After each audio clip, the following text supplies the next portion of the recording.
Good evening everyone. नशा लगा है, नशा लगा है, यहाँ पे सबको नशा लगा है। भूल गए हैं दुनिया सारी, नशे का जो साथ मिला है। साहिबान मेहरबान कदरदान, जरा एक नजर मेरी कहानी पे डालना। मैं और मेरा दोस्त मोहित दोनों बचपन से दोस्त हैं। हम लोगों का पहला क्रश, पहली मार, पहले टीचर से गालियां, लड़कियों से डांट, सब हम दोनों का साथ में हुआ है।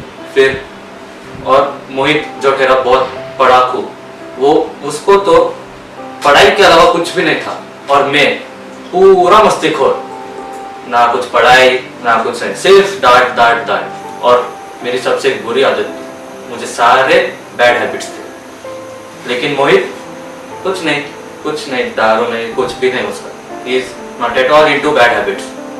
फिर हम दोनों एट वन पॉइंट, हम दोनों को तो अपना करियर चूज करना था, तो वो कहीं और चला गया और मैं कहीं और चला गया। कैरियर के पॉइंट पे हमें अपना कैरियर सोचना पड़ता है। So at that time I quit my bad habits.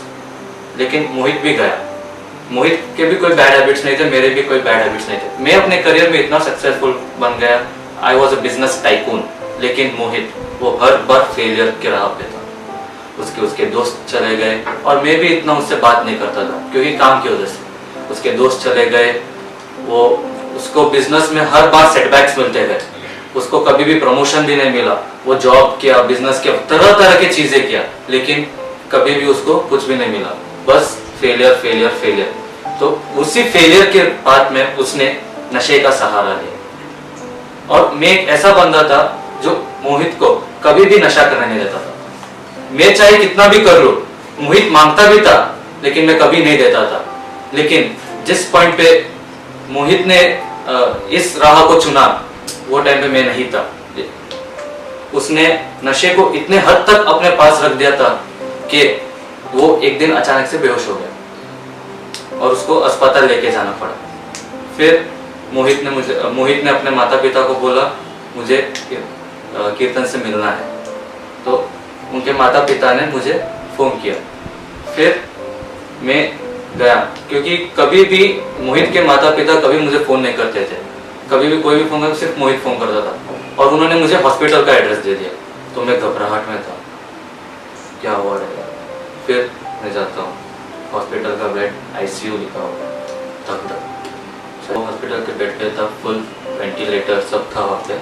तो मैं सोच में पड़ गया, क्या हुआ रहेगा इसको। फिर उसके माता पिता ने बोला कि वो नशे से लुप्त था। तब मुझे एक रिग्रेट हुआ, मैंने कभी मोहित को नशा करने नहीं दिया। लेकिन जैसे ही मैं चला गया, उसको फेलियर्स मिले और उसने नशे का साथ लिया। अगर मैं वहाँ पे रहता था ना, मोहित को कभी भी नशे का साथ देता, उसको दोस्ती देता था। दोस्ती में मैं कभी उसको नशा करने नहीं देता था। फिर ऐसे ही दिन बीतते गए, फिर मोहित हमारे बीच नहीं रहा। तो दोस्तों, मैं इस कहानी से कहना चाहता हूँ कि नशा एक ऐसा जहर है जो युवा के रीढ़ पे वार करता है।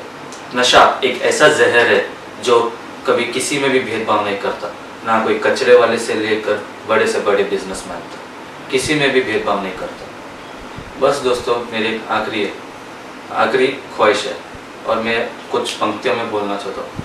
कर तुझे कुछ हो जाएगा, क्या बीतेगी घर वालों पे।